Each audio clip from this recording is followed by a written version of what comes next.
തുടർ ഭരണം എന്ന് പറഞ്ഞാൽ നമ്മളെങ്ങനെയാണ് മനസ്സിലാക്കുന്നത്? LDF പിന്നെയും ഭരിക്കുന്നതല്ല ഞാൻ ഉദ്ദേശിക്കുന്നത്. തുടർ ഭരണം എന്ന് പറഞ്ഞാൽ 3 തരത്തിൽ നമ്മൾ അതിനെ മനസ്സിലാക്കേണ്ടത്. ഒന്ന്, നയപരമായ തുടർച്ച. അത് കേരളത്തിൽ ഏതാണ്ട് ഉള്ളതാണ്. LDF ഭരിച്ചാലും UDF ഭരിച്ചാലും സാമ്പത്തിക വികസനത്തെ സംബന്ധിച്ച് മൗലികമായ ഭിന്നാഭിപ്രായത്തോടെയുള്ള ഒരു പ്രോജക്റ്റും നടക്കുന്നില്ല. ഈ UDF ഉപേക്ഷിച്ച് നിർത്തിവെച്ചിരിക്കുന്നിടത്തുനിന്ന് LDF തുടങ്ങുകയും LDF നിർത്തിവെച്ചിടത്തുനിന്ന് UDF തുടങ്ങുകയും ചെയ്യുന്ന ഒരു സംഗതിയാണ് വർഷങ്ങളായി കേരളത്തിലുള്ളത്. അതുകൊണ്ട് തന്നെ ആ സ്ട്രക്ചറിൽ നിന്ന് പുറത്ത് നിൽക്കുന്ന ഒരാളെയും കേരളം നാളിതുവരെ ഉൾക്കൊണ്ടിട്ടില്ല. ആദിവാസികൾ കുറേയേറെ വർഷമായിട്ട് ഞങ്ങൾക്ക് ഭൂമിയില്ല, ഭൂമിയൊക്കെ തരണം എന്ന് പറയുന്നത് കൊടുക്കാൻ ഭൂമിയില്ലെന്നാണ്. 2 കൂട്ടരും ഒരേ സ്വരത്തിലാണ് പറയുന്നത്, കൊടുക്കാൻ ഭൂമിയില്ലെന്നാണ് പറയുന്നത്. അപ്പോൾ സിസ്റ്റം പുറത്ത് നിർത്തിയൊരു വിഭാഗത്തെ നമുക്ക് ഉൾക്കൊള്ളാൻ കഴിയാത്തത് ആ ഡെമോക്രാറ്റിക് സിസ്റ്റത്തിൽ ഒരു വളർച്ചയില്ലാത്തതുകൊണ്ടാണ്. അങ്ങനെ വളരുകയും ആദിവാസികൾ ഒരു സോഷ്യോ പൊളിറ്റിക്കൽ ഏജൻസി എന്ന നിലയിൽ ഇടപെടുകയും ചെയ്താൽ അവർക്ക് ഭൂമി കിട്ടും. അവർക്ക് മനുഷ്യാവകാശം ഉറപ്പിച്ചേ പറ്റത്തുള്ളൂ. സമൂഹം അങ്ങനെയാണ് വികസിക്കുന്നത്. നമ്മൾ ഈ സ്റ്റാഗ്നൻ്റായി നിൽക്കുന്നതുകൊണ്ട് പുറന്തള്ളപ്പെട്ടവരെല്ലാം അവിടെ തന്നെ കിടക്കുക, അവരെ നമുക്ക് ഉൾക്കൊള്ളാൻ പറ്റില്ല. അപ്പം നയപരമായ തുടർച്ചകൾ ബഹിഷ്കൃത വിഭാഗങ്ങളെ, അതേതും ആവട്ടെ, ജാതി മാത്രമൊന്നുമല്ല ഞാൻ പറയും, അതേത് വിഭാഗവും ആകട്ടെ. ഈ സ്ത്രീകൾ ഒരു കാറ്റഗറിയായിട്ട് നമ്മൾ എടുക്കാം. അപ്പോൾ ഈ സ്ത്രീകളെക്കുറിച്ച് ഇന്ത്യൻ ഭാഷണത്തിന് 2 വശമാണ്. ഒന്ന് മെറ്റഫിസിക്കലായ വാദഗതികളാണ്. സ്ത്രീ അമ്മയാണ്, ദേവിയാണ്, വിളക്കാണ്, കരിക്കൊള്ളിയാണ്, കഞ്ഞിയാണ്, ചോറാണ്, നല്ല പാചകക്കാരിയാണ്, ഇങ്ങനെ കുറേ കാര്യങ്ങളാണ്. റിയൽ വേൾഡിൽ സ്ത്രീകൾ, അഭിപ്രായം പറയുന്ന സ്ത്രീകൾ അഹങ്കാരികൾ, കുഴപ്പക്കാർ. നമ്മളിവിടെ പറയുന്നൊരു കഥയുണ്ട്.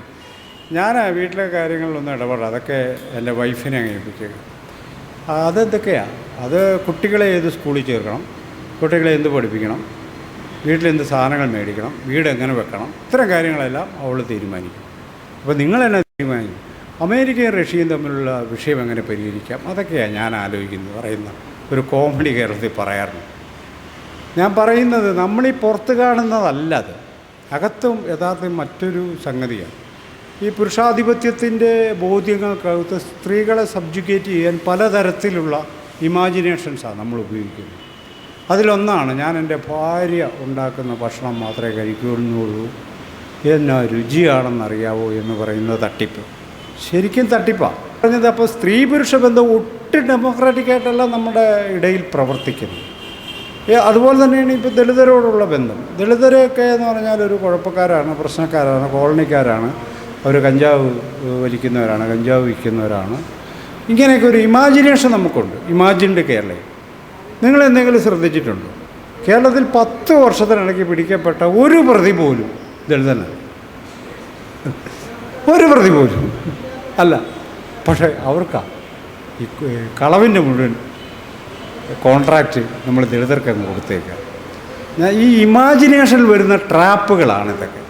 ആദിവാസി, ഒരിക്കൽ പോലും ഒരു ആദിവാസിയെ കാണാത്തവനും മലയാളിക്കും അറിയാം ആദിവാസി രക്ഷപ്പെടിയല്ലോ. അതവൻ എവിടെ നിന്നാണ് പഠിച്ചത്? അവൻ ആദിവാസിയെ കണ്ടിട്ടില്ല, അവൻ എങ്ങനെ ജീവിക്കുന്ന അറിയത്തില്ല, അവൻ്റെ പരിസരം എന്താണെന്ന് അറിയും, ഒന്നും അറിയത്തില്ല. പക്ഷേ നമുക്കറിയാം അവൻ രക്ഷപ്പെടിയല്ലോ. ഇത് ഇങ്ങനെയുള്ള സോഷ്യൽ റിലേഷൻ നിൽക്കുന്നൊരു സമൂഹത്തിനകത്ത് ഡെമോക്രസി എന്ന് പറയുന്നത് അസാധ്യമായൊരു കാര്യമായിട്ടാണ് വരുന്നത്. അപ്പോൾ നമ്മൾ സൊസൈറ്റൽ റിലേഷനെ ഡെമോക്രറ്റൈസ് ചെയ്യാതെ നമുക്കൊരു പൊളിറ്റിക്കൽ ഡെമോക്രസിയിലേക്ക് പോകാൻ പറ്റും. അങ്ങനെ ഈ പൊളിറ്റിക്കൽ ഡെമോക്രസി ഫങ്ഷൻ ചെയ്യുന്ന സമയത്ത് ഈ തുടർ ഭരണം എന്ന് പറയുന്ന സംഗതി, ഒന്ന് നയപരമായ തുടർച്ച, എങ്ങനെയാണ് ആൾക്കാരുടെ ബഹിഷ്കരണത്തെ സ്ഥിരമായി നിർത്തുന്നത്. ഇപ്പോൾ മത്സ്യത്തൊഴിലാളികൾ ഒരു ഉദാഹരണമായിട്ട് എടുക്കാം. ഏറ്റവും കുറവ് ഭൂമിയുള്ള വിഭാഗം, അവർ കപ്പയിടുന്നവരൊന്നുമല്ല, അവർ കടലിൽ പോകുന്നവരാണ്. ആ തൊഴിൽ നിലനിൽക്കണോ വേണ്ടോ എന്ന വർഷങ്ങൾക്ക് ശേഷം നിലനിൽക്കുമോ ഇല്ലയോ എന്നതൊക്കെ വേറൊരു കാര്യമാണ്. ഇപ്പോൾ അവർ കടലിൽ പോയി മീൻ പിടിക്കുന്നവരാണ്. അവരെക്കുറിച്ച് അവരവിടെ കടലിൽ പോയി മീൻ പിടിക്കുന്നു, കൊണ്ടുവരുന്നു, വിൽക്കുന്നു, ജീവിക്കുന്നു. പാലപ്പാട് പോയാലും വിഴിഞ്ഞത്ത് പോയാലും നമുക്ക് അവരെ കാണാം, അവരുടെ സങ്കേതങ്ങൾ കാണാം, അവരവിടെ ജീവിക്കുന്നത് എങ്ങനെയാണെന്ന് നമുക്കറിയാം. പക്ഷേ ഇമാജിൻഡ് സംഭവത്തിനകത്ത് അവരങ്ങനെയാണ്. ഇമാജിൻഡ് സംഭവത്തിലെ വാലത്തി എന്ന് പറയുന്നത് കൈവിട്ടൊരു കേസാണ്. അങ്ങനെ ആ ഇമാജിനേഷൻ വർക്ക് ചെയ്യുന്നു. തിരുവനന്തപുരത്തൊക്കെ വാലത്തി എന്നൊക്കെ പറഞ്ഞു കഴിഞ്ഞാൽ അസഭ്യം പറയുന്നതിന് തുല്യമായ വാക്കാണ്. അവർ മീമിക്കാൻ വരുന്നവരല്ലെന്നാണ് തിരുവനന്തപുരം ഇമാജിനേഷനിൽ പറയുന്നത്. ഇങ്ങനെയുള്ള വളരെ ഹിംസാത്മകമായ, പ്രതീകാത്മകമായി, സിംബോളിക് ക്രൈം എന്ന് വിളിക്കാവുന്ന ഒരു ഇമാജിനേഷനകത്താണ് നമ്മൾ ജീവിക്കുന്നത്. അപ്പോൾ ആ ഇൻസ്റ്റിറ്റ്യൂഷൻ, അപ്പോൾ അവിടെ ആൾക്കാർ ഓഖി ദുരന്തം ഉണ്ടായി, ആ ശവം മുഴുവൻ ഒഴുകി നടക്കുക. അപ്പോൾ ഇവർ ചെന്ന് പറയുന്നുണ്ട്, ഈ മത്സ്യത്തൊഴിലാളികൾ ചെന്ന് ഗവൺമെൻറ് ഒഫീഷ്യൽസിനോട് പറയുന്നുണ്ട്, ഞങ്ങളെയും കൂടെ കൊണ്ടുപോകണം, ഞങ്ങൾക്കറിയാം അവരെവിടെയാണ് മീൻ പിടിക്കാൻ പോയെന്ന്, നമുക്കവിടെ പോയി നോക്കാമെന്ന് പറഞ്ഞാൽ ഒഫീഷ്യൽസ് സമ്മതിക്കില്ല. നിങ്ങളെ കൊണ്ടുപോകാൻ പ്രൊവിഷൻ ഇല്ലെന്നാണ് പറഞ്ഞത്. മനസ്സിലായോ? അപ്പോൾ ഡെമോക്രാറ്റിക് പ്രൊവിഷൻ ഇല്ലാത്തതുകൊണ്ട് മത്സ്യത്തൊഴിലാളികൾ കരയുന്നു. ഇവന്മാർ പോയിട്ടൊട്ട് ശവം കണ്ടുപിടിക്കാനും പറ്റില്ല. അവന്മാർ തിരിച്ചു വന്നതിൻ്റെ രണ്ടാം പൊക്കം 100 കണക്കിന് ശവങ്ങൾ അറബിക്കടലിലൂടെ ഒഴുകി നടക്കുക. അവർ മര്യാദയ്ക്ക് പറഞ്ഞാൽ ഞങ്ങൾക്കറിയാം അവരെവിടെയാണ് പോയത്, ഞങ്ങളും കൂടി വരട്ടെ എന്ന് ചോദിച്ചാൽ ഡെമോക്രാറ്റിക് പ്രൊവിഷൻ ഇല്ല. Why? Because they are not a sanctioned community in caste hierarchy. അതുകൊണ്ടാണ് അവരെ കൊണ്ടുപോകാത്തത്, അല്ലേ? കൊണ്ടുപോകും എന്നാണ് ഇതിൻ്റെ ഒരു സംഗതി. അപ്പോൾ തിരുവനന്തപുരത്ത് വലിയ ചർച്ച, ഈ കടലിൽ മീനൊക്കെ നമുക്ക് തിന്നാൻ പറ്റുമോ, പ്രശ്നമാകുമോ? അപ്പോൾ നമ്മൾ വിചാരിക്കും കടലിലെ മീൻ തിന്നുന്നതിനെക്കുറിച്ച് ഇവർ ഇത്രമാത്രം ഉത്കണ്ഠപ്പെടുന്നില്ല. അപ്പോൾ ഈ 100 കണക്കിന് ശവങ്ങളൊക്കെ മീൻ വല്ല പ്രശ്നമാകുമെന്നാണ് ഇവൻ. 100 കണക്കിന് ശവങ്ങൾ ഒഴുകി നടക്കുന്നതിനെക്കുറിച്ചല്ല നമ്മുടെ പൗരസമൂഹത്തിന് ഉത്കണ്ഠ. അത് തിന്ന മീൻ എനിക്ക് തിന്നാൻ പറ്റുമോ എന്നുള്ള കാര്യത്തിൽ അവൻ്റെ ഉത്കണ്ഠ. ഒന്ന് ആലോചിച്ച് നോക്കണം, എത്രമേൽ ഭീകരന്മാരാണ് നമ്മളെന്ന്. ഒരു ജനവിഭാഗത്തെ ഡീമോറലൈസ് ചെയ്ത് അവരെ കുറ്റവാളി സമൂഹമാക്കി മാറ്റി, വഴിവിട്ടവരാക്കി മാറ്റി, ഇമാജിൻ ചെയ്യുക, അവരെ രക്ഷിക്കാൻ തയ്യാറാകാതിരിക്കുക. എന്നിട്ട് ഏറ്റവും അവസാനം കടലിൽ ശവം പൊങ്ങിയപ്പോൾ അത് തിന്ന മീൻ എനിക്ക് തിന്നാൻ പറ്റുമെന്ന് ആശങ്കപ്പെടുന്ന വിധം വികൃതമാണ് നമ്മളുടെ പൗരബോധം. ഇതൊക്കെ പൗരബോധത്തിൻ്റെ പ്രശ്നമായിട്ട് നമ്മൾ മനസ്സിലാക്കണം. അതല്ലാതെ നമ്മളുടെ കേവല ജാതിക്കളിയല്ലിത്. നമ്മൾ മനുഷ്യരിലേക്ക് എത്തിയിട്ടില്ല എന്നാണ് ഞാൻ പറയുന്നത്. അപ്പോൾ രണ്ടാമത്തെ ഒരു സംഗതി ഭരണ പാർട്ടിയുടെ തുടർച്ചയാണ്. ഒരു പാർട്ടി തന്നെ ഭരിച്ചുകൊണ്ടിരിക്കുക. കേരളത്തിൻ്റെ ഉദാഹരണത്തിലേക്കൊന്നും കിടക്കണ്ട. അത് നമ്മളെ വലിയ ചുവന്ന വലിയ സംഭവമാണ്. ക്യൂബയിൽ യഥാർത്ഥത്തിൽ എന്താ സംഭവം? ക്യൂബൻ വിപ്ലവത്തെക്കുറിച്ച് നിങ്ങൾക്ക് അറിയാവോ? ഫിഡൽ കാസ്ട്രോ എന്നാണ് കമ്മ്യൂണിസം ഒരു തിയറി എന്നൊക്കെ സ്വീകരിച്ചതെന്നറിയാവോ? ഭരണം പിടിച്ചതിന് ശേഷമാണെന്നറിയാലോ അല്ലേ? ക്യൂബയിൽ ഭരണം പിടിച്ചതിന് ശേഷമാണ്, ചെഗ്വേരയായിട്ടുള്ള സംഭാഷണത്തിലാണ് റഷ്യ അമേരിക്കയെ നേരിടാൻ, റഷ്യ എന്നൊരു വലിയൊരു ശക്തിയുണ്ടെന്നും നമ്മൾ കമ്മ്യൂണിസ്റ്റ് രാഷ്ട്രമാണെന്ന് പ്രഖ്യാപിച്ചാൽ അവരുമായൊരു ബാന്ധവം സാധ്യമാണെന്നും കാസ്ട്രോയ്ക്ക് പറഞ്ഞു കൊടുക്കുന്നത് ചെഗ്വേരയാണ്. അല്ലാതെ ആദ്യം കമ്മ്യൂണിസ്റ്റായിട്ട് ഒളിയുദ്ധം നടത്തിയൊന്നും പിടിച്ചെടുത്തതല്ല ക്യൂബ. നമ്മളത് മനസ്സിലാക്കണം. പുള്ളി മരിക്കുന്നവരങ്ങ് വരികയായിരുന്നു. മരിക്കാൻ നേരത്തെ അനിയനെ രാജ്യഭാരം ഏൽപ്പിച്ചിട്ടാണ് പോയത്. ഇതെന്തായി? നമ്മൾ പറയുന്നത് അനിയനും കമ്മ്യൂണിസ്റ്റാണ്, അവനും കമ്മ്യൂണിസ്റ്റാന്ന് പറയും. അതുകൊണ്ട് തന്നെ കാര്യം ഇരിക്കുന്നത്. വേറെ കമ്മ്യൂണിസ്റ്റുകാരില്ലേ ക്യൂബയിൽ? അതാ എൻ്റെ ചോദ്യം. ഈ ഫിഡൽ കാസ്ട്രോയുടെ അനിയനല്ലാതെ വേറെ കമ്മ്യൂണിസ്റ്റുകാരൊന്നും ഇല്ലേ? അപ്പം ഇത് നമ്മൾ മനസ്സിലാക്കേണ്ടത് ഈ തുടർച്ച, ഈ ഭരണ തുടർച്ച ക്യൂബയെ പല തരത്തിൽ വലിയ പ്രതിസന്ധിയിൽ കൊണ്ട് എത്തിച്ചിട്ടുണ്ട്. ഇവിടെ നമ്മൾ ക്യൂബൻ സന്ദർശനത്തിൽ എഴുതിയ ചെറിയ പുസ്തകമൊന്നും വായിച്ചിട്ട് ക്യൂബയെക്കുറിച്ച് നമ്മൾ അഹങ്കരിക്കരുത്. നമ്മൾ നേരിട്ട് തന്നെ കാര്യങ്ങൾ പഠിച്ചാൽ നമുക്കത് മനസ്സിലാവും. വലിയ പ്രതിസന്ധിയിൽ അവിടെ കൊണ്ടെത്തിച്ചു. സ്റ്റാലിൻ ദീർഘകാലം റഷ്യ ഭരിച്ചതാണ്. അദ്ദേഹത്തിൻ്റെ കൂടെയുണ്ടായിരുന്ന 110ഓളം വരുന്ന കേന്ദ്ര കമ്മിറ്റി അംഗങ്ങളിൽ 90-ലധികം പേർ, ഏതാണ്ട് 97 പേർ കൊല്ലപ്പെടുകയാണ്. എന്താണ് അതിൻ്റെ കാരണം? തൊഴിലാളി വർഗത്തെ രക്ഷിക്കാനാണെന്ന് പെട്ടെന്ന് വേണം മറുപടി പറയാം. ഞാനതെന്തായാലും വിശ്വസിക്കുന്നില്ല. അധികാരം തന്നെയാണ് പ്രശ്നം. ഇദ്ദേഹത്തിൻ്റെ കൂടെ പ്രവർത്തിച്ച, അദ്ദേഹത്തിൻ്റെ കൂടെ രാജ്യഭാരം ഏറ്റുവാങ്ങുകയും അതിനുവേണ്ടി നിൽക്കുകയും ചെയ്തിട്ടുള്ള ട്രോട്സ്കി ജീവൻ ഭയന്ന് റഷ്യയിൽ നിന്ന് ഓടിപ്പോകുന്നു. മെക്സിക്കോയിലിട്ട് മെക്സിക്കോ എന്ന് പറഞ്ഞ രാജ്യത്തിട്ട് അയാളെ കൈക്കോടാലിക്ക് വെട്ടിക്കൊന്ന ചരിത്രമാണ് ലോകത്തിനുള്ളത്. നമ്മൾ മറന്നു പോകരുത്. മനുഷ്യനാണെന്ന് വെറുതെ പാടിയാൽ പോരാ, കാര്യങ്ങളൊക്കെ മനസ്സിലാക്കണം. അതാണ് അതിൻ്റെ സംഭവം. നമ്മൾ കാര്യങ്ങൾ മനസ്സിലാക്കാതെ വെറുതെ ഒരു റെട്ടറിക്കായിട്ട് നമ്മൾ കാര്യങ്ങളെ ചെയ്യും.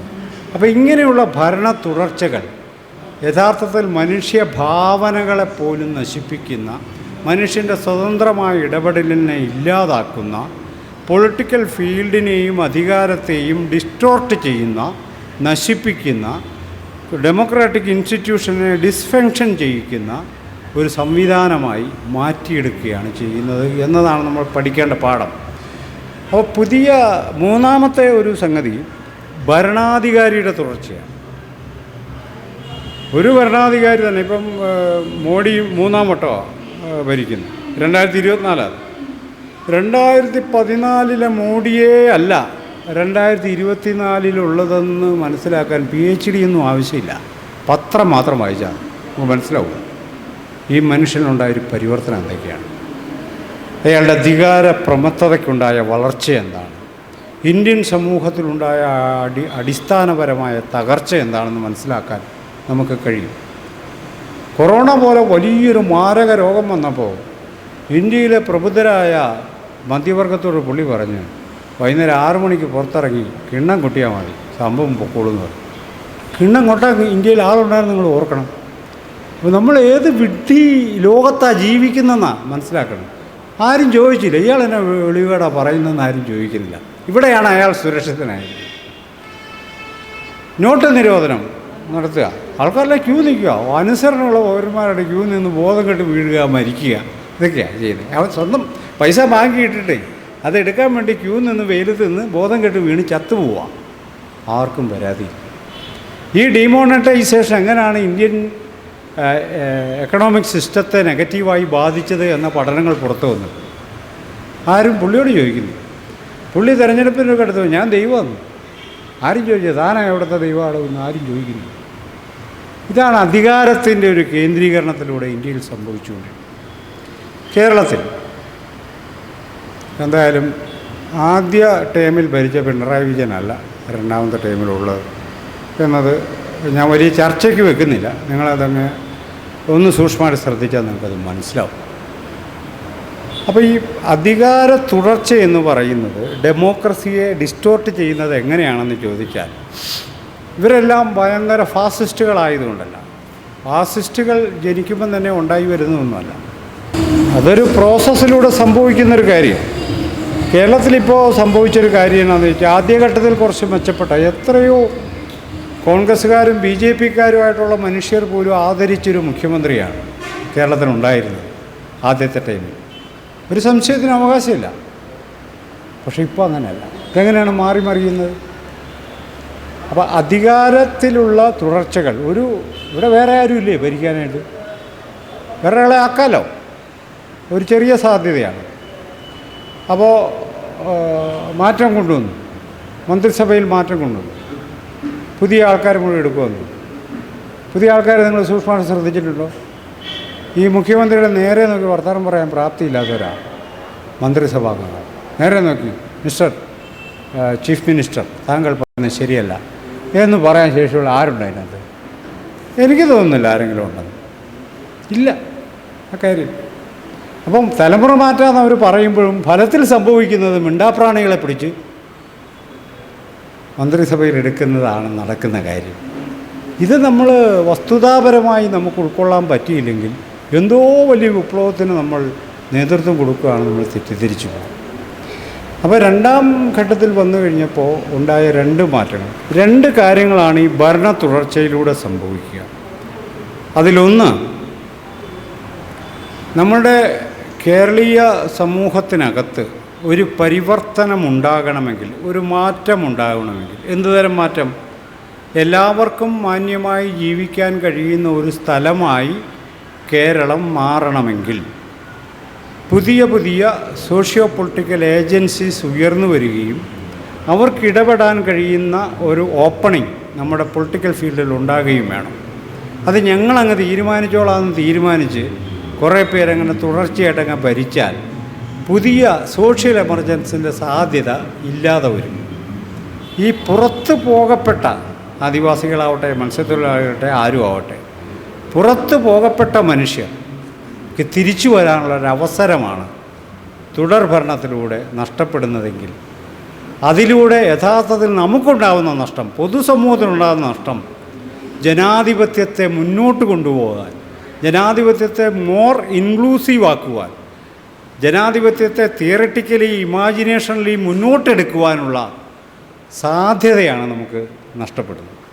ഇത് കുറേ പേർ ഉൾക്കൊള്ളുന്നതിൻ്റെ കാര്യം മാത്രമല്ല, നമുക്കൊരു വലിയ പൊതുസമൂഹത്തിന് വലിയ നഷ്ടം ഉണ്ടാകുന്നുണ്ട്. ഇത് പരിഷ്കരിക്കാൻ, നമ്മുടെ ഭരണ സംവിധാനത്തെ പരിഷ്കരിച്ച് മോർ ഹ്യൂമനാക്കി മാറ്റാനുള്ള ഒരു സാധ്യത കൂടി തുടർഭരണം ഇല്ലാതാക്കുന്നു. രണ്ടാമത്തത് ഏറ്റവും അപകടകരമായ കാര്യങ്ങൾ. തുടർഭരണം, ഒരു ഭരണാധികാരിയുടെ തന്നെ തുടർഭരണം നടന്നാൽ നമ്മളുടെ ഭരണത്തിൽ എക്സ്ട്രാ ലീഗലായിട്ടുള്ള, നിയമബാഹ്യമായിട്ടുള്ള ഇടപെടലിൻ്റെ സാധ്യത വളരെയേറെ വർദ്ധിക്കും. അല്ലെങ്കിൽ തന്നെ നോർമലി ഉണ്ട് നമുക്കത്. അത് കൂടുതൽ ശക്തമായി ആ എക്സ്ട്രാ ലീഗലായിട്ടുള്ള ഇടപെടൽ ഉണ്ടാവും. നിങ്ങൾ ശ്രദ്ധിച്ചു, രണ്ടാം പിണറായി സർക്കാർ ഉണ്ടായ പ്രധാനപ്പെട്ട സാമ്പത്തിക ആരോപണങ്ങളിൽ പ്രതികളായവരെല്ലാം ഉന്നത ഉദ്യോഗസ്ഥരാണ്. എന്തുകൊണ്ടായിരിക്കും അത്? അതിനൊരു കാരണം, ഈ ഡീപ്പ് സ്റ്റേറ്റ് എന്നൊക്കെ പറയുന്ന സങ്കല്പം അവിടെയാണ് കടന്നു വരുന്നത്. ഈ ഡീപ്പ് സ്റ്റേറ്റ് എന്ന് പറഞ്ഞാൽ എന്തോ ഉറങ്ങിക്കിടക്കുന്ന സ്റ്റേറ്റ്, അങ്ങനെ നമ്മുടെ സ്റ്റേറ്റിൻ്റെ അടിത്തട്ടി കിടക്കുന്ന സംഗതിയൊന്നുമല്ല. അതൊരു സങ്കല്പമാണ്. ഒരു ടർക്കിഷ് ഭാഷയിലാണ് ആദ്യമായ സങ്കല്പം ഇൻട്രൊഡ്യൂസ് ചെയ്യപ്പെട്ടത്. അതായത് ഒരു ഗവൺമെൻറ്, എലക്റ്റഡ് ഗവൺമെൻറ് അവിടെ ഉണ്ടായിരിക്കെ എലക്റ്റഡ് അല്ലാത്തതും എന്നാൽ ബ്യൂറോക്രസിയുടെ ഉന്നതങ്ങളിലുള്ളവരും ബ്യൂറോക്രസിയുടെ വെളിയിലുള്ളവരും വളരെ സ്കിൽഫുള്ളായി ഭരണത്തിൻ്റെയും അതിൻ്റെ നയത്തെയും അതിൻ്റെ ഇടപാടിനെയും സ്വാധീനിക്കുന്ന വിധമുള്ള ഇടപെടലിനെയാണ് ഈ ഡീപ്പ് സ്റ്റേറ്റ് എന്നതുകൊണ്ട് നമ്മൾ ഉദ്ദേശിക്കുന്നത്. ഡീപ്പ് സ്റ്റേറ്റ് എപ്പോഴും അങ്ങനെയാണ്. അതല്ലാതെ അവിടെ കുറേ സാമ്പത്തിക ശക്തികൾ എങ്ങനെയെങ്കിലും പണം ഉണ്ടാക്കാൻ വേണ്ടി നടത്തുന്ന സംഗതിയാണ്. അത് പല രൂപത്തിലാണത് ഓരോ സ്ഥലത്തും സംഭവം. ഇന്ത്യയെ ഒരു ഹിന്ദു രാഷ്ട്രമാക്കി മാറ്റുന്നതിൽ ഡീപ്പ് സ്റ്റേറ്റിനൊരു പങ്കുണ്ട്. മോഡി അധികാരത്തിൽ വന്നതിന് ശേഷം, ഗുജറാത്തിൽ അധികാരത്തിൽ വന്നതിന് ശേഷം നടന്നിട്ടുള്ള ഇടപാടുകളെ നമ്മൾ പരിശോധിച്ചാൽ ഡീപ്പ് സ്റ്റേറ്റ് എങ്ങനെയാണ് ഇടപെടുന്നത് നമുക്ക് വ്യക്തമായും മനസ്സിലാകും. ഞാനതിൻ്റെ ഒരു 3 ഉദാഹരണങ്ങൾ, ലോകത്തെയും ഇന്ത്യയെയും കേരളത്തെയും മുൻനിർത്തി 3 ഉദാഹരണങ്ങൾ പറയാം.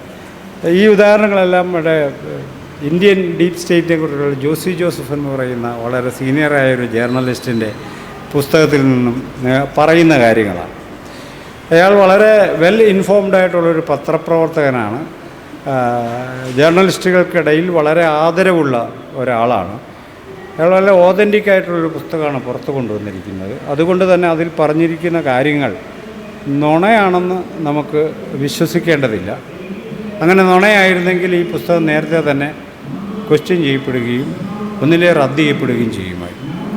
ഒന്നാമത്തെ ഉദാഹരണം, ഈ സദ്ദാം ഹുസൈനും അമേരിക്കയും തമ്മിലുള്ള യുദ്ധത്തിൽ സദ്ദാം ഹുസൈനെ പിടിച്ച് അവർ തൂക്കിലേറ്റി കൊല്ലുന്നൊക്കെ ഉണ്ട്. 90കളിൽ നടക്കുന്ന ആ സംഭവം.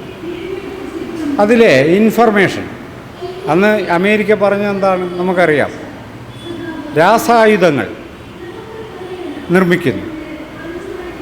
രാസായുധങ്ങൾ നിർമ്മിക്കുന്നതുകൊണ്ട് അത് നമുക്ക് ഇല്ലാതാക്കണം. മനുഷ്യവംശത്തിന് ഭീഷണിയാണ് സദ്ദാം ഹുസൈൻ. അയാളെ ടെർമിനേറ്റ് ചെയ്യണം. ഇതാ പറഞ്ഞ കാര്യം. ഈ ഇൻഫർമേഷൻ ആരാ കൊടുത്തതെന്നറിയാമോ? അതായത് ഡീപ്പ് സ്റ്റേറ്റ് എപ്പോഴും ഇടപെടുന്നത് പട്ടാളത്തെ നേരിട്ട് ഇറക്കിയല്ല. അവർ പട്ടാളത്തെ ഒരിക്കലും ഇറക്കാറില്ല. അതിനൊക്കെ ലാഭകരമാണ് ഡീപ്പ് സ്റ്റേറ്റിൻ്റെ ഇടപാട്. അപ്പോൾ അമേരിക്കയുടെ എണ്ണ മേഖലയിലുള്ള താല്പര്യങ്ങളെ സംരക്ഷിക്കാൻ വേണ്ടി അമേരിക്ക ഇങ്ങനെ കാര്യങ്ങൾ അന്വേഷിച്ച് നടക്കുമ്പോൾ ഇറാഖുകാരനായിട്ടുള്ള ഒരു കെമിക്കൽ എഞ്ചിനീയർ, അയാളുടെ പേര് റാഫിഡ് അഹമ്മദ് അൽവാൻ എന്നാണ്. ഇപ്പോൾ അദ്ദേഹം അമേരിക്കയിലാണ്. മരിച്ചിട്ടുണ്ടോ എന്ന് എനിക്കറിയില്ല. അന്ന് പുള്ളി അമേരിക്കയിൽ പോകുന്നു. പുള്ളി മോഷണ കേസിൽ പ്രതിയായ ഒരാളാണ്. ആൽക്കഹോളിക്കാണ്, പാത്തോളജിക്കൽ ലയർ എന്നാണ് ഒരു ഡോക്ടർ അയാളെ കുറിച്ച്. വെറുതെ നുണ പറയുമല്ല, നുണ പറയൽ അയാളുടെ ജന്മസിദ്ധമായൊരു വാസനയാണ്. ഈ മനുഷ്യനാണ് പറഞ്ഞത്, അതായത് അമേരിക്കയുടെ രഹസ്യാന്വേഷണ വിഭാഗത്തിന് ഇൻഫർമേഷൻ കൊടുത്ത ആളിൻ്റെ പേരാണ് ഞാൻ പറഞ്ഞത്. ഇയാളാണ് പറഞ്ഞത് Saddam Hussein chemical weapon mobile ലബോറട്ടറിയിലൂടെ നിർമ്മിച്ചുകൊണ്ടിരിക്കുന്നു. അപ്പോൾ ഒരു സ്ഥലം സ്പോട്ട് ചെയ്താൽ പോരാ, ഇന്നിവിടെയാണെങ്കിൽ നാളെ കോട്ടയത്തായിരിക്കും. അങ്ങനെ ഊരു ചുറ്റി കെമിക്കൽ സംഭവം ഉണ്ടായിക്കൊണ്ടിരിക്കുന്ന വലിയൊരു സംഗതി ഇറാഖിൽ അരങ്ങേറുന്നു. അൽ ഖ്വയ്ദയുമായി അയാൾക്ക് ബന്ധമുണ്ട് എന്ന് അമേരിക്കൻ രഹസ്യാന്വേഷണ വിഭാഗത്തെ അറിയിച്ച ആളുടെ പേരാണ് ഞാനീ പറയും. ഇത് മുഖവിലക്കെടുത്തുകൊണ്ട് അമേരിക്കൻ സ്റ്റേറ്റ് സെക്രട്ടറി അമേരിക്കൻ പാർലമെൻറ്റിൽ പ്രസ്താവന നടത്തുന്നു. യുദ്ധം ചെയ്തേ പറ്റൂ, സാങ്ഷൻ ആവുക, യുദ്ധം ചെയ്യുക. ഇയാൾ കൊല്ലപ്പെടും, ഇയാളെ പിടിച്ച് തൂക്കിക്കൊല്ലുക. തൂക്കിക്കൊന്ന് 3 ദിവസം കഴിഞ്ഞ് പറഞ്ഞ് അവിടെ രാസായുധമൊന്നും ഉണ്ടായിരുന്നില്ലെന്ന് ഓർക്കണം. അതിലൂടെ യഥാർത്ഥം സംഭവിച്ചത് അമേരിക്കയുടെ എണ്ണ നിക്ഷേപ മേഖലയിൽ ഒപ്പക് കൺട്രീസ് എന്ന് പറയുന്ന തരത്തിൽ സുഘടിതമായി നിന്നുകൊണ്ട് എണ്ണ വിൽപ്പനയെ അന്താരാഷ്ട്ര മാർക്കറ്റിൽ നിയന്ത്രിക്കാനുള്ള അറബ് രാജ്യങ്ങളുടെ ശേഷിയെ അട്ടിമറിച്ച യുദ്ധമായിരുന്നു ഇറാഖ് യുദ്ധം. അല്ലാണ്ട് സദ്ദാം ഹുസൈൻ ഭീകരനായതുകൊണ്ടല്ല, നമ്മൾ വെറുതെ തെറ്റിദ്ധരിക്കുന്ന. ഡീപ് സ്റ്റേറ്റിൻ്റെ ഇടപാടുകൾ നടക്കുന്നത് അങ്ങനെയാണ്.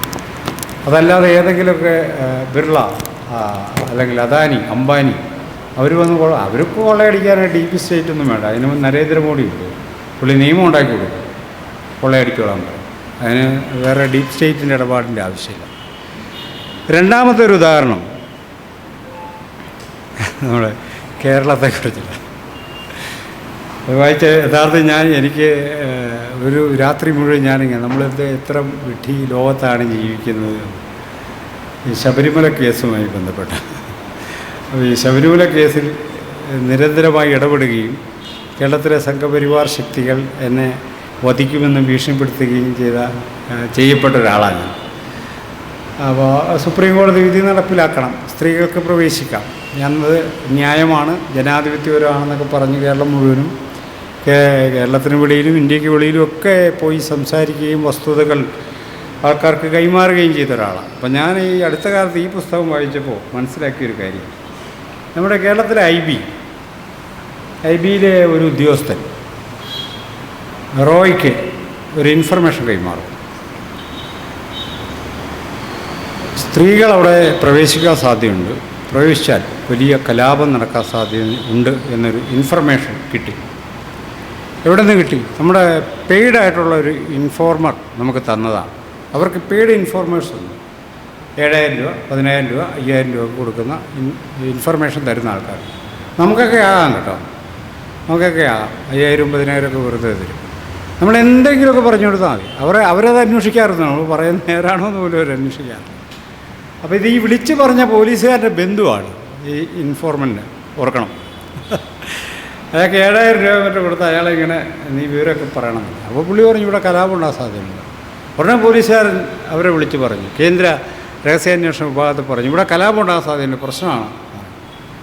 ആ സമയത്താണ് ഇവിടെ വലിയ കലാപ സാധ്യതകൾ എന്നൊക്കെ പറഞ്ഞ് വലിയ വാർത്ത പരക്കുകയും കേന്ദ്ര സേന വരണമെന്ന് ഹിന്ദുത്വവാദികൾ ആവശ്യപ്പെടുകയൊക്കെ ചെയ്യുന്ന പോലീസിനെ കൊണ്ട് ശബരിമല മുഴുവൻ നിറയ്ക്കുന്നൊരു ഘട്ടമാണ്. അപ്പോൾ ഉടനെ അന്വേഷിച്ചു ഇതാരാ ഇൻഫർമേഷൻ തന്നത്. അപ്പോൾ നമ്മുടെ ഈ ഇൻഫർമേഷൻ കൃത്യമായ ഓഡിറ്റിംഗ് ഒന്നുമില്ല.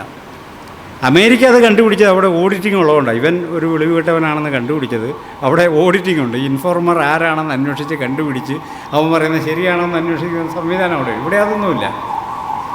അപ്പോൾ ഇതാരാ പറഞ്ഞത്? അത് ഇന്ന ആളാണ്. ഉടനെ അവിടെ നിന്ന് കേന്ദ്രത്തിൽ നിന്ന് ആൾ വന്നു ഈ മനുഷ്യനെ, ഈ ബിഗ് ഇൻഫോർമറെ കാണാൻ വരുക. ഇത്രയും വളരെ പ്രധാനപ്പെട്ട ഒരു ഇൻഫർമേഷൻ കൈമാറിയ ആളെ എന്ന് അഭിനന്ദിക്കാനും അയാൾക്ക് പാരിതോഷികം കൊടുക്കാനും കേന്ദ്രത്തിൽ നിന്ന് ആൾ വരിക, രഹസ്യാന്വേഷണ വിഭാഗം. അവർ ചോദിച്ചു നിങ്ങൾക്ക് ഇത് എവിടെ നിന്നാണ് ഇൻഫർമേഷൻ കിട്ടിയത്? ഞാൻ സ്വപ്നം കണ്ടത്. കേരളത്തിൽ നടന്ന കാര്യമാണ് പറയുന്നത്. ഇത് വേണമെങ്കിൽ നമുക്ക് വെല്ലുവിളിക്കാവുന്ന ഈ പുസ്തകത്തിൽ പറഞ്ഞിരിക്കുന്ന കാര്യം ഞാൻ ഈ പറയുന്നത്. I so the threat in my dream. എന്താണ് പുള്ളി പറഞ്ഞ ഉത്തരം? ഞാൻ സ്വപ്നം കണ്ടപ്പോൾ ത്രെറ്റ് ഉണ്ടാവാൻ സാധ്യതയുണ്ടെന്ന് എനിക്ക് മനസ്സിലായി. അതൊക്കെ പറഞ്ഞെന്നുള്ളതാണ്. എത്ര കോടി രൂപയെന്നറിയാം നമ്മൾ ശബരിമല മുടക്കിയത് ഈ വിഡ്ഢിയുടെ വാക്കിന് വേണ്ടിയിട്ട്. അതിലൂടെ സംഭവിച്ചെന്താണ്? കേരളത്തിൽ ഹിന്ദുത്വ രാഷ്ട്രീയം പുതിയൊരു മണ്ഡലത്തിലേക്ക് പ്രവേശിക്കുക. ഇതാണ് ഈ രഹസ്യാന്വേഷണ വിഭാഗത്തിലൂടെ ഡീപ്പ് സ്റ്റേറ്റ് ഉണ്ടാക്കിയെടുക്കുന്ന പുതിയൊരു മണ്ഡലം എന്ന് പറഞ്ഞാൽ. ശബരിമലയ്ക്ക് ശേഷമാണ്. ശബരിമലയിൽ മുഖ്യമന്ത്രി കോടതി വിധി നടപ്പിലാക്കുമെന്ന് പറഞ്ഞതുകൊണ്ടാണെന്നാണ് നമ്മളൊക്കെ വിചാരിക്കുന്നത്. അതല്ല കാര്യം. ഡീപ്പ് സ്റ്റേറ്റിൻ്റെ കൃത്യമായൊരു ഇടപെടൽ അതിനകത്ത് നടക്കുന്നു. അപ്പോൾ ഈ ഡീപ്പ് സ്റ്റേറ്റ് ഇങ്ങനെ ഇടപെടാൻ കാര്യം എന്താണെന്ന് ചോദിച്ചു കഴിഞ്ഞാൽ, ഒരു ഭരണാധികാരിയുടെ താല്പര്യങ്ങളെ അറിഞ്ഞുകൊണ്ടാണ് അവർ ഇടപെടുന്നത്. സാമ്പത്തിക താല്പര്യങ്ങളുണ്ടാവാം, സാമൂഹ്യ താല്പര്യങ്ങളുണ്ടാവാം, പല സംഗതികളാണ്. അപ്പോൾ ഭരണാധികാരി മാറാതിരിക്കുമ്പോൾ ഇവർക്കത് പിടിച്ചെടുക്കാൻ എളുപ്പമാണ്. ഇയാളുടെ താല്പര്യം എന്താണെന്ന് പിടിച്ചെടുക്കാനും അതനുസരിച്ച് ഇവർ ഈ ഡീപ്പ് സ്റ്റേറ്റിൽ ഇടപെടുന്ന ആൾക്കാർ നമ്മൾ നിസ്സാര കക്ഷികളൊന്നുമില്ല. അവർ വെൽ എക്സ്പീരിയൻസ്ഡ് ഹാൻഡ്സാണ്. ഇതെങ്ങനെ കൈകാര്യം ചെയ്യണമെന്ന് വളരെ കൃത്യമായ ബോധ്യമുള്ളവരാണ്. ഒരു എൻ്റയർ സിസ്റ്റത്തെ എങ്ങനെ മാനേജ് ചെയ്യാമെന്ന് അറിയാവുന്നവരാണ്. അല്ലെങ്കിൽ ഇന്ത്യ പോലെ ഇത്രയും വിശാലമായൊരു സ്ഥലത്ത് ഡൽഹിയിൽ ഇരുന്നുകൊണ്ട് ഇതിനെ മാനിപ്പുലേറ്റ് ചെയ്യുക എന്ന് പറയുന്നത് ചില്ലറ കാര്യമല്ല. അപ്പോൾ അത്രയും ശേഷിയുള്ളവരാണ്. അവർക്ക് ആ ടീമിന്, അതായത് സാമ്പത്തിക താല്പര്യമുള്ളവരുണ്ട്, പൊളിറ്റിക്കൽ താല്പര്യമുള്ളവരുണ്ട്, അങ്ങനെ പല താല്പര്യങ്ങളുണ്ട്. ഒരു ഭരണാധികാരി തന്നെ വീണ്ടും വീണ്ടും അധികാരത്തിൽ വരുമ്പോൾ അവർക്ക് കാര്യങ്ങൾ എളുപ്പമായി മാറുന്നു എന്നുള്ളതാണ്. ഫലത്തിൽ എക്സ്ട്രാ ലീഗൽ ഇടപാടുകൾക്കുള്ള സാധ്യത ഭരണ തുടർച്ച നിരന്തരം ഉണ്ടാക്കിക്കൊണ്ടിരിക്കുന്നു എന്നുള്ളതാണ്. ഇതാണ് നമ്മൾ ജനാധിപത്യത്തിൽ പൗരന്മാരായ നമ്മൾ നേരിടുന്ന പ്രശ്നം. നിയമവാഴ്ച അവസാനിക്കുകയും എക്സ്ട്രാ ലീഗൽ ഇടപാടുകൾ ശക്തിപ്പെടുകയും ചെയ്യുന്നു എന്നുള്ളതാണ് അതിൻ്റെ ഒരു ദുരന്തം. മൂന്നാമതൊരു സംഗതി, സാക്ഷാൽ സിമി നിരോധിക്കപ്പെട്ടപ്പോൾ, മുസ്ലിങ്ങളുടെ സംഘടന സിമി, നമുക്കറിയാം. സിമി മുംബൈയിൽ പള്ളിക്കുടുത്തി പഠിപ്പിച്ചുകൊണ്ടിരുന്ന ഒരാൾ, വളരെ ദരിദ്രമായ ഒരു പശ്ചാത്തലത്തിൽ ജീവിക്കുന്ന ഒരാൾ. അയാളെ ചെന്ന് IB ചെന്നൊരു ദിവസം പൊക്കിക്കൊണ്ട് പോകുന്നു. നിങ്ങൾ സിമിയായിട്ട് ബന്ധമുണ്ടെന്ന് ചോദിച്ചു. പുള്ളി പറഞ്ഞു, എനിക്ക് സിമിയായിട്ട് ബന്ധമില്ല, ഞാൻ മുസ്ലിമാണ്, പ്രാർത്ഥിക്കാറുണ്ട്, പക്ഷേ സിമിയായിട്ട് എനിക്ക് ബന്ധമൊന്നുമില്ല. പക്ഷെ അങ്ങനെയല്ലല്ലോ പറഞ്ഞത്. ആര് പറഞ്ഞത്? നിങ്ങളുടെ പള്ളിയിലെ ഇമാമാണ് പറഞ്ഞത്. സത്യ ഇമാമായിരുന്നു ഇൻഫോർമൻറ്റ്. ഇൻഫർമേഷൻ കൊടുക്കുന്ന ആൾ ഇമാമാണ്. അവനെ പിടിച്ചോളാൻ പറഞ്ഞു. ഉടനെ അവനെ പിടിച്ചുകൊണ്ട് പോവുക. 12 വർഷം കഴിഞ്ഞാൽ ചെറുപ്പക്കാരൻ പുറം ലോകം കാണും. അതിലൂടെ മുംബൈയിൽ സംഭവിക്കുന്നൊരു കാര്യം എന്താണെന്ന് ചോദിച്ചാൽ, ഹിന്ദുത്വ രാഷ്ട്രീയത്തിന് പുതിയ വളക്കൂറുള്ളൊരു മണ്ണുണ്ടായി വരിക. എല്ലാ അപകടങ്ങളുടെയും കേന്ദ്ര പ്രഭവം മുസ്ലിങ്ങളാണെന്നുള്ള ഇസ്ലാമോഫോബിക്കായിട്ടുള്ള ഒരു വലിയ ഫ്രെയിംവർക്ക് ഫങ്ഷൻ ചെയ്യുക. ഇങ്ങനെ ഇന്ത്യയെ ഒരു ഹിന്ദു രാഷ്ട്രമാക്കി മാറ്റാനായിട്ടുള്ള വെൽ എസ്റ്റാബ്ലിഷ്ഡ് ഫോർമാറ്റിലാണ് ഇന്ത്യയിലെ ഡീപ്പ് സ്റ്റേറ്റ് കഴിഞ്ഞ 2-3 പതിറ്റാണ്ടായി വർക്ക് ചെയ്യും. ഏറ്റവും അവസാനത്തെ ഒരു ഉദാഹരണം കൂടി പറഞ്ഞുകൊണ്ട് ഞാൻ അവസാനിപ്പിക്കാം. സാക്ഷാൽ നരേന്ദ്രമോദിയെക്കുറിച്ച് തന്നെ. ഈ നരേന്ദ്രമോദി 2002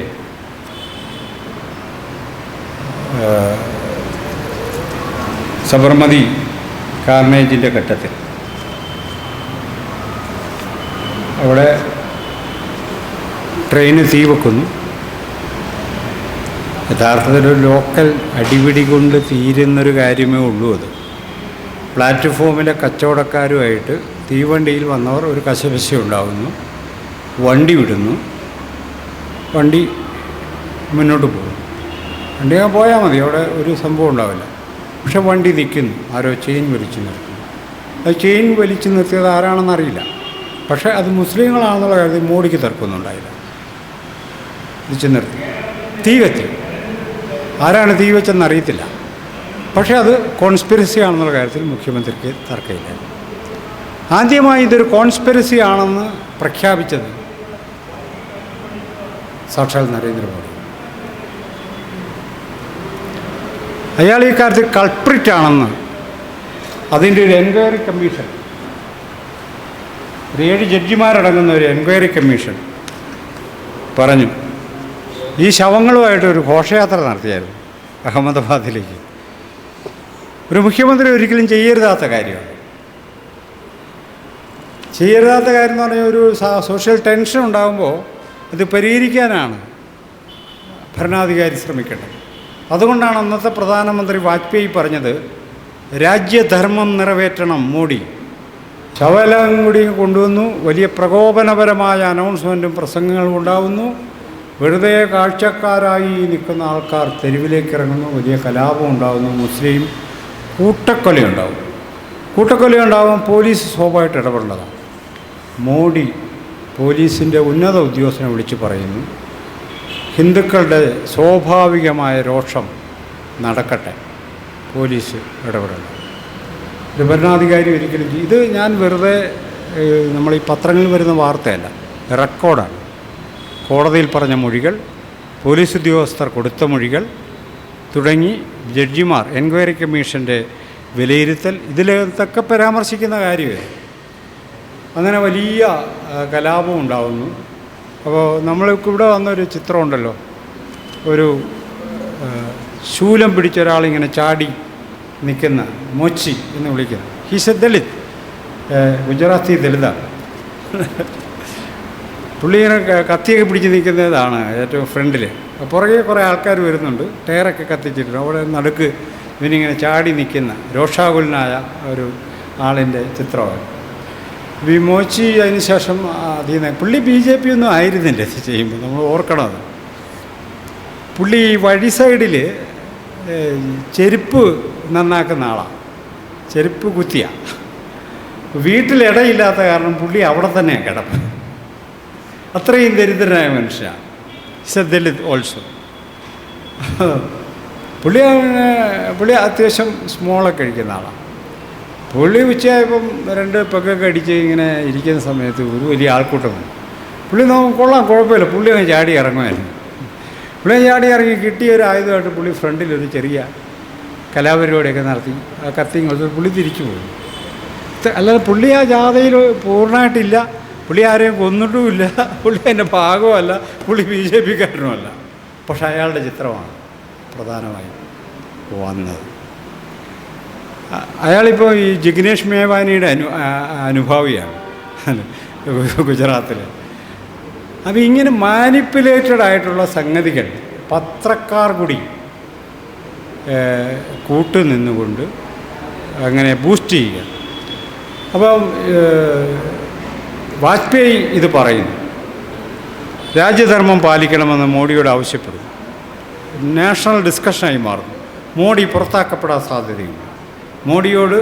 മോഡിയെ വാജ്പേയിക്ക് താല്പര്യമില്ല, അതുകൊണ്ട് പുറത്താക്കപ്പെടും. തൊട്ടടുത്ത ദിവസം ഗോവയിൽ നടക്കുന്ന നാഷണൽ എക്സിക്യൂട്ടീവിൽ മോഡിക്കെതിരെ നടപടിയെടുക്കാൻ സാധ്യതയെന്നുള്ള വാർത്ത പരക്കുന്നു. 2-ാം ദിവസം 4 ഭീകരന്മാർ അഹമ്മദാബാദിൽ വെച്ച് കൊല്ലപ്പെടും. ചുമ്മാ അഹമ്മദാബാദ് കാണാൻ പോയ 4 പിള്ളേരെ കൊന്നിട്ട് മോഡിയെ കൊല്ലാൻ വന്നവരാണെന്ന് കഥയുണ്ടാക്കിയ ആളാണ് ഇപ്പോൾ ഇന്ത്യ ഭരിക്കുന്നത്, മറന്നുപോകണം. അപ്പോൾ അതിലൂടെ സംഭവിക്കുന്ന ഇവർ കൊല്ലപ്പെടുന്ന മുഴുവൻ മുസ്ലിങ്ങളാണ്. അപ്പോൾ ഇയാൾ ചെയ്യുന്നത് ശരിയല്ല എന്ന് പറഞ്ഞ മന്ത്രിസഭയിലൊരു അംഗമുണ്ട്. മോഡി മന്ത്രിസഭയിൽ തന്നെ അംഗമായിരുന്ന ഗ്രാമവികസന വകുപ്പിൻ്റെ മന്ത്രിയായിരുന്ന ഒരാളുണ്ട്. അദ്ദേഹം അന്വേഷണ കമ്മീഷൻ മൊഴി കൊടുക്കുന്നുണ്ട്, ഈ മോഡി കാണിക്കുന്നത് തീരെ ശരിയല്ല, രാഷ്ട്രത്തെ ഉപയോഗിച്ച് ഒരു ജനവിഭാഗത്തെ കൊല്ലുന്ന പണിയാണ് അയാൾ ചെയ്യുന്നത്. ഒരാഴ്ച കഴിഞ്ഞാൽ പുള്ളിയും കൊല്ലപ്പെടും. പുള്ളി കൊല്ലപ്പെട്ടത് തമാശ, പുള്ളി കാറെ കുത്തിയിരിക്കുക, ചത്ത് കുത്തിയിരിക്കുക, ഒരു തുള്ളി രക്തമില്ല. കാറിൻ്റെ ഡോറ് മുകളിൽ വരെ ഒരു ശകലം ഇടയിട്ടിട്ട് അവിടം വരെ ഗ്ലാസ് കയറ്റി വെച്ചേക്കുക. പുള്ളിക്ക് വെടിയേറ്റത് അടിവയറ്റിലാണ്. അപ്പോൾ കാറിനകത്ത് വെച്ച് വെടിവെച്ച് കൊന്നതാണ് ഈ പറയണേ. ഒരു കാരണവശാലും ഈ ഗ്ലാസ് അത്രയും പൊക്കി വെച്ചിരിക്കുന്നത് കൊണ്ട് അടിവയറ്റിൽ വെടിവെക്കാൻ പറ്റത്തില്ല. ഇനി അഥവാ വെടിവെച്ചാൽ ഒരു തുള്ളി രക്തമെങ്കിലും ആ കാറിനകത്ത് കാണാം, അതുമില്ല.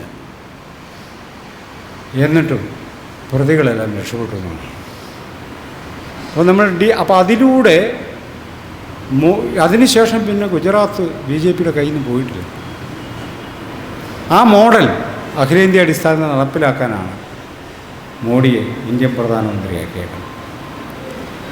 ഈ ഡീപ്പ് സ്റ്റേറ്റ് എന്ന് പറയുന്ന ഒരു ഭരണാധികാരി തന്നെ വീണ്ടും വീണ്ടും വീണ്ടും ഭരിക്കുന്നതിലൂടെ പല താല്പര്യങ്ങളെ എക്സിക്യൂട്ട് ചെയ്തെടുക്കാൻ കഴിയുന്ന വിധം ഡീപ്പ് സ്റ്റേറ്റ് അതിൻ്റെ പ്രവർത്തനങ്ങളെ ഏകീകരിക്കാനുള്ള അവസരം കിട്ടും. ഭരണാധികാരി മാറി വന്നാലുള്ളൊരു ഗുണം, അയാളുടെ സ്വഭാവവിശേഷങ്ങളും താല്പര്യങ്ങളും ഇവർ പഠിച്ചു വരുമ്പോൾ അടുത്ത ആൾ വരും. അപ്പോൾ ഇത് അങ്ങനെ നിരന്തരം ഓപ്പറേറ്റ് ചെയ്ത് മുന്നോട്ട് പോകാൻ പറ്റാതെ വരും. പാർട്ടി മാറി വന്നാൽ കൂടുതൽ പ്രതിസന്ധിയാവും ഡീപ്പ് സ്റ്റേറ്റിൽ ഇടപെടുന്ന ആൾക്കാർക്ക്. പിന്നെ ആ പാർട്ടിയുടെ താല്പര്യം എന്താണ്, അത്തരം കാര്യങ്ങളൊക്കെ പഠിച്ചു വരുമ്പോൾ ആ സമയം കഴിയും. അപ്പോൾ പക്ഷേ ഒരു പാർട്ടി തന്നെ, ഒരു നേതാവ് തന്നെ ഒരു സ്ഥലം ഭരിച്ചുകൊണ്ടിരുന്നാൽ ഈ കാര്യം എളുപ്പമായി മാറും. അതിലൂടെ ഫലത്തിൽ സംഭവിക്കുന്നത് ഡെമോക്രസിയെ ശക്തിപ്പെടുത്തുന്ന ലീഗൽ ആക്ഷൻസ് ഇല്ലാതാവുകയും ലീഗൽ ആയിട്ടുള്ള സ്ഥാപനങ്ങൾ ദുർബലപ്പെടുകയും എക്സ്ട്രാ ലീഗലായിട്ടുള്ള ആക്ടിവിറ്റീസ് ശക്തിപ്പെടുകയും ഫലത്തിൽ ജനാധിപത്യം ഒഴുകിപ്പോകുന്നതിന് നമ്മൾ കാഴ്ചക്കാരായി നിൽക്കുന്നത്. ഇപ്പോൾ ഇന്ത്യയിൽ സംഭവിക്കുന്ന കാര്യം കഴിഞ്ഞ ദിവസം കോടതി പറഞ്ഞത് ഈ ബുൾഡോസർ ഉപയോഗിച്ച് വെട്ടിനിർത്തുന്ന പരിപാടിയുണ്ടല്ലോ, നിർത്തിയേക്കണമെന്ന് പറയും. അവിടെ എന്നാ നടന്നുകൊണ്ടിരുന്നത്? ഒരാൾ കുറ്റവാളിയാണെന്ന് പറഞ്ഞാൽ എന്നാൽ അയാളുടെ വീട് ബുൾഡോസർ വെച്ച് ഇടിച്ചു നിരത്തുകയാണോ വേണ്ടത്? അപ്പോൾ ഈ പറയുന്ന ബുൾഡോസർ വെച്ച് ഇടിച്ചു നിർത്താൻ പാടില്ലെന്നും അതിനൊരു പ്രൊസീജിയർ ഉണ്ടെന്നും ഭരണാധികാരിയെ ബോധ്യപ്പെടുത്തേണ്ട അവസ്ഥയിലാണ് കോടതി നിൽക്കുന്നത്. ഭരണാധികാരിക്ക് അത് അറിയാൻ പാടില്ലായിട്ടല്ല, ഒരു പുതിയ രാഷ്ട്രം കെട്ടിപ്പടുക്കാനുള്ള ഇടപാടുകളായി. ഒരു കാര്യം കൂടി പറഞ്ഞുകൊണ്ട് ഞാൻ അവസാനിപ്പിക്കാം. ഞാൻ പറഞ്ഞ 4 പോയിൻ്റേ ഉള്ളൂ. നമ്മൾ ഈ വിഷയത്തെ സമീപിക്കുമ്പോൾ നമ്മൾ കൺഫ്യൂസ്ഡ് ആകാതിരിക്കണമെങ്കിൽ ഇതിൻ്റെ ബേസിക് ആയിട്ടുള്ള നമ്മുടെ ഒരു എർജ്, സോഷ്യൽ എർജ് എവിടെ നിന്നാണ് വരുന്നതെന്ന് മനസ്സിലാക്കാം. നമ്മുടെ പൊളിറ്റിക്സിനകത്ത്, ഡെമോക്രാറ്റിക് പൊളിറ്റിക്സിനകത്ത് ഇൻറ്റേർണലൈസ് ചെയ്തിരിക്കുന്നത് കാസ്റ്റല്ല, കാസ്റ്റിനെ അല്ല നമ്മൾ ഇൻറ്റേർണലൈസ് ചെയ്തിരിക്കുന്നത്, മറിച്ച് കാസ്റ്റ് ഹൈറാർക്കിയെയും അതിൻ്റെ വാല്യൂസിനെയുമാണ്. അതിലൂടെ ഇന്ത്യക്കകത്ത് ഡെമോക്രസിക്ക് പകരം ഒരു ഓളിഗാർക്കിയാണ് വർഷങ്ങളായി പ്രവർത്തിച്ചുകൊണ്ടിരിക്കുന്നത്.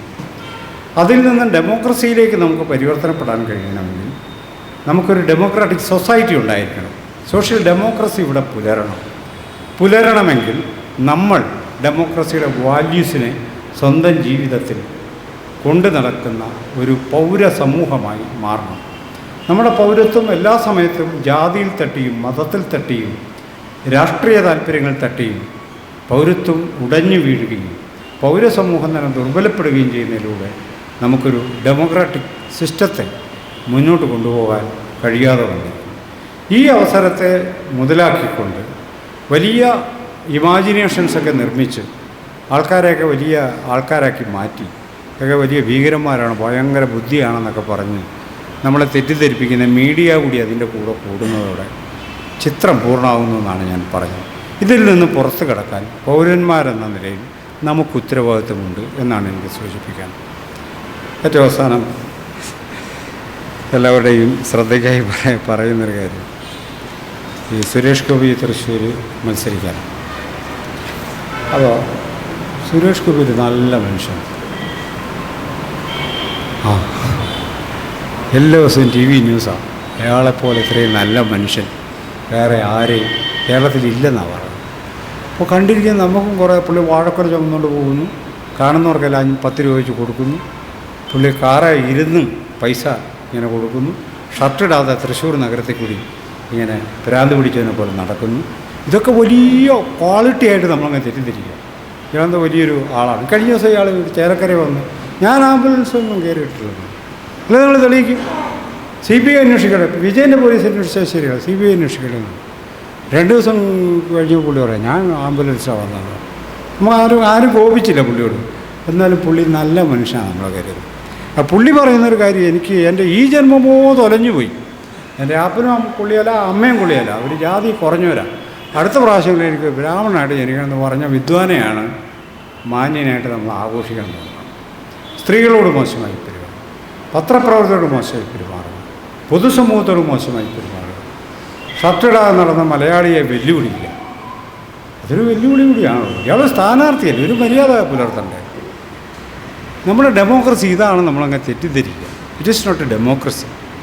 ഇതെന്ന് പറയുന്നത് ജാതി ശരീരങ്ങളുടെയും ജാതിശീലങ്ങളുടെയും ആഘോഷത്തെ ഡെമോക്രസിയായിട്ട് നമ്മൾ തെറ്റിദ്ധരിക്കുന്നതാണ്.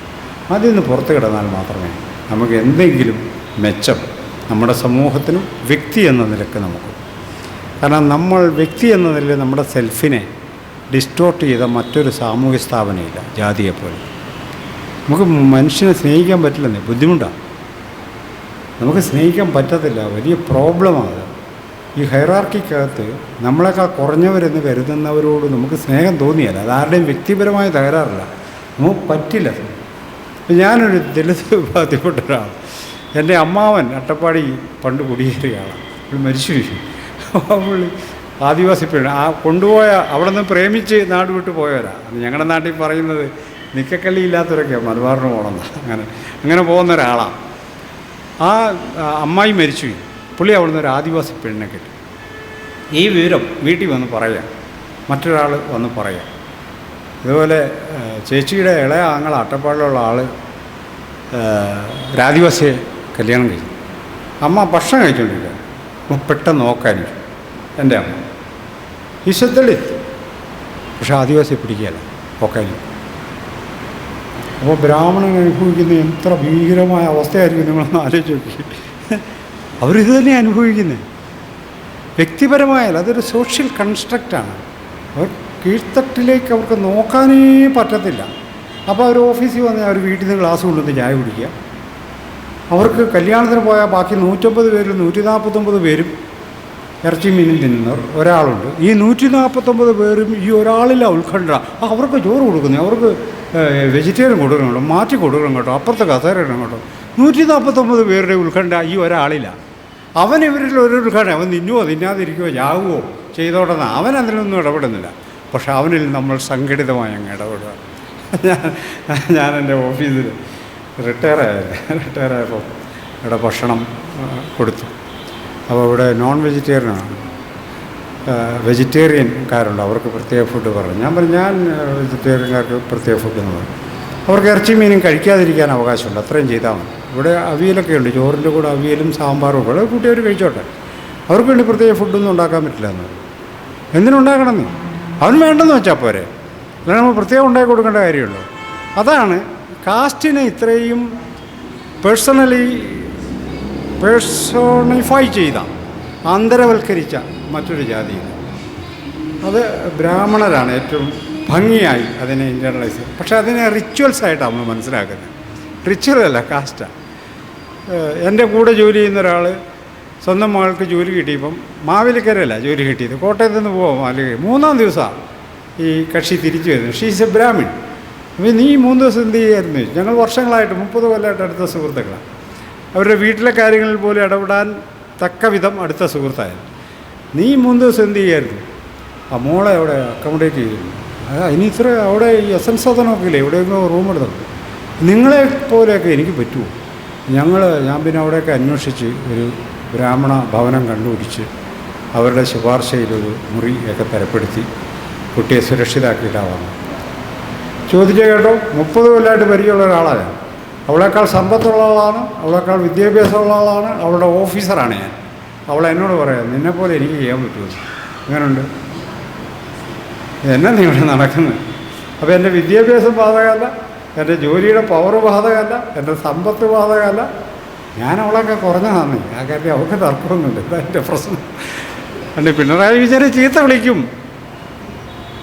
ഇപ്പം കറവക്കാരിയായ നായർ സ്ത്രീ പിണറായി വിജയനെ ചീത്ത വിളിക്കും. അതിനൊറ്റ കാര്യമേ ഉള്ളൂ, അവൻ മുഖ്യമന്ത്രിയല്ല പ്രധാനമന്ത്രിയാണെന്ന് പറഞ്ഞാലും ചോൻ എൻ്റെ താഴെയാണ് അവർക്ക് നല്ല ഉറപ്പാണ്. ഈ ഉറപ്പാണ് നമ്മുടെ പൗരത്വത്തെ എപ്പോഴും തകർക്കുന്നത്. ആ കാസ്റ്റ് ഹൈറാർക്കിക്കൽ ബോധത്തിൽ നിന്ന് പുറത്തു കിടന്നാൽ നമുക്കും മനുഷ്യരായി തീരാൻ പറ്റും. മറ്റുള്ളവരെ ആദരിക്കാനും മറ്റുള്ളവരെ സ്നേഹിക്കാനും മറ്റുള്ളവരെ നമ്മളെപ്പോലെ തന്നെ കരുതാനും നമുക്ക് പറ്റും. അങ്ങനെ കരുതുമ്പോൾ മാത്രമേ നമ്മളൊരു ജനാധിപത്യ സമൂഹമാകുന്നുള്ളൂ. അതുകൊണ്ട് ഒരു കാരണവശാലും ഭരണാധികാരിയുടെ തുടർച്ച ജനാധിപത്യത്തെ രക്ഷിക്കാൻ വേണ്ടിയാണ് നമ്മൾ കരുതരുത്. അത് ജനാധിപത്യത്തെ കൂടുതൽ അപകടത്തിലാക്കുമെന്ന് തന്നെയാണ് ഈ വർഷങ്ങൾക്ക് ശേഷവും എൻ്റെ സുചിന്തിതമായ അഭിപ്രായം എന്ന് പറഞ്ഞുകൊണ്ട് നിർത്തുന്നു. നന്ദി.